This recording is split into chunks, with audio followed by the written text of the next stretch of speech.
But remember, Republicans eat their young. They really do. They eat their young. Terrible statement, but it's true.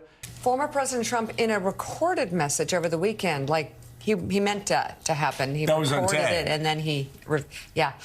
And that's the problem with so many in our party. They just don't have the loyalty and the strength to stick together. Okay. Well, when he's had some really strange, things. Remember the great Rush Limbaugh?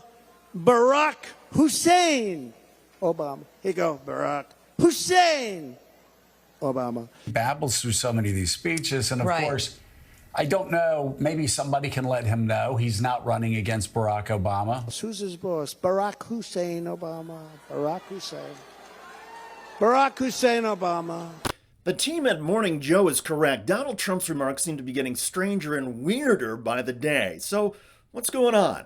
Well, one could chalk it up to all the legal pressure on Donald Trump. He's facing more than 90 felony charges against 4 separate criminal cases.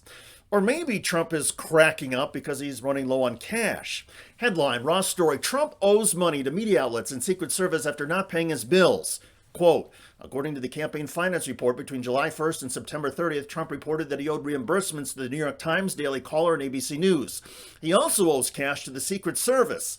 The bills seem to be related to overpayments for travel on Trump's campaign plane. Quote, as for the Secret Service, Trump owes them $330,401 in air travel refunds, the FEC reports explain. Usually when these sorts of bills or debts pile up, it's a sign that a campaign is having cash flow issues or is in financial disarray.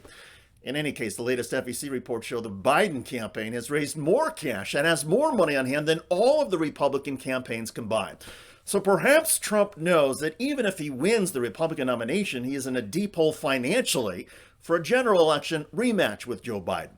The other reason Trump may be melting down is because of his own paranoia about the GOP. When Trump spoke about Republicans eating their young, he referred to the criticism he's been getting from Mitt Romney, Paul Ryan, and other establishment Republicans. Indeed, a lot of Republicans are intensifying their effort to attack Donald Trump and coalesce behind one Trump alternative in the Republican primaries. At the moment, a lot of Republican strategists and donors believe that either Nikki Haley or Chris Christie could emerge as that Trump alternative. Haley, a former UN ambassador and governor of South Carolina, is surging in Iowa, the first caucus state. Former New Jersey Governor Chris Christie is making headway in New Hampshire, the first GOP primary state. And Trump's lead in both contests appears to be shrinking. Adding to the drama, Trump's rivals and their PACs are beginning to spend a lot of money. And these ads often target Trump.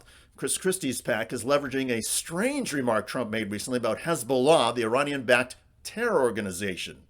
You know, Hezbollah is very smart. They're all very smart. He's a fool. Only a fool would make those kind of comments.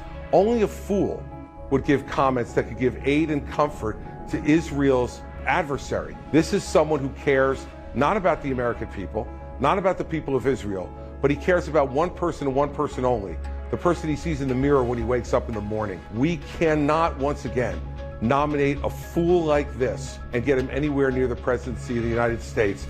And having a fool like Donald Trump, who would make those comments in the tone that he made them, is proven to folks that he has no business being president of the United States. For the record, in that ad, Christie called Trump a fool 5 times. And Christie knows better than most people the words and phrases that drive Trump crazy. And by the way, Donald Trump used to be a regular viewer of Morning Joe, so analysis like this could also get under Trump's skin. If he were a leader of a party instead of just a leader of a cult, this personality cult, he would be more concerned about what's going on in the House of Representatives because, well, again, he doesn't care about Israel. He's shown that with his attacks of the Israelis and their leadership. But right now, Israel desperately needs they're going to need support from the House of Representatives like the Ukrainians are. And of course, the House of Representatives with a Republican majority remains dysfunctional, never mind the Republican inability to settle on a speaker. And of course, Donald Trump has muddied the waters with his own self-promotion. And regarding Israel, people close to Trump say he criticized the Israeli leaders because they are working with President Biden. That's right, at a time when Israel is at war, Donald Trump still cannot think about anybody but himself. And now Trump is being called out on that by cable news hosts and by Trump's Republican rivals. It certainly looks like Donald Trump is showing some signs of strain, and clearly his public remarks and reactions are getting weirder. But remember, Republicans eat their young. They really do. They eat their young. Terrible statement, but it's true. And that's the problem with so many in our party. They just don't have the loyalty and the strength to stick together. They go after people who are on their side rather than the radical left Democrats that are destroying our country. These people are losers, and the Republican nation must stop following their failed ideas and policies. They only help the worst president in the history of the United States, the most corrupt president, the most incompetent president, crooked Joe Biden. We don't want to help him. We have to get him out of office. By the way, speaking of eating their young or eating each other, House Republican George Santos is now threatening to get revenge on his Republican colleagues by spilling their secrets.